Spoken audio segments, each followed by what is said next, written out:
আজকে সন্ধ্যায় আউটিং এর জন্য যে মামাকে ঠিক করেছিলাম তিনি একটু চা খাচ্ছিলেন। বললাম, মামা আপনি আস্তে আস্তেই খান, আমাদের কোনো সমস্যা নেই। কিন্তু আমি তাও জানি যে উনি হুড়াহুড়ি ঠিকই করছেন। এরপর রিক্সায় উঠলাম। আর সারাদিনের ধকলের পর আমার মনে হচ্ছিল রিক্সা রাইডটা যেন একদম অন্যতম কিছু একটা লাগছিল।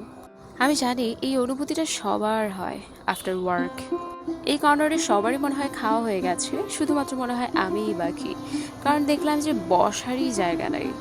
খাবার মোটামুটি ভালোই আছে, তবে আমি এক্সট্রা লবণ দিয়ে খেয়েছি। ইয়েস, আমি জানি it's funny but actually true for me. তোমরা শুনলে একটু অবাকই হবে যে আমি কিন্তু সাথে করে লবণ ক্যারি করি। Yes, I do this.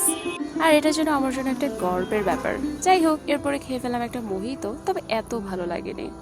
এরপর চলে গেলাম একটা প্যান্ট কিনতে। আমার একটা প্যান্ট লাগতো, একটা শার্ট লাগতো, কিছু আউটফিট দরকার ছিল।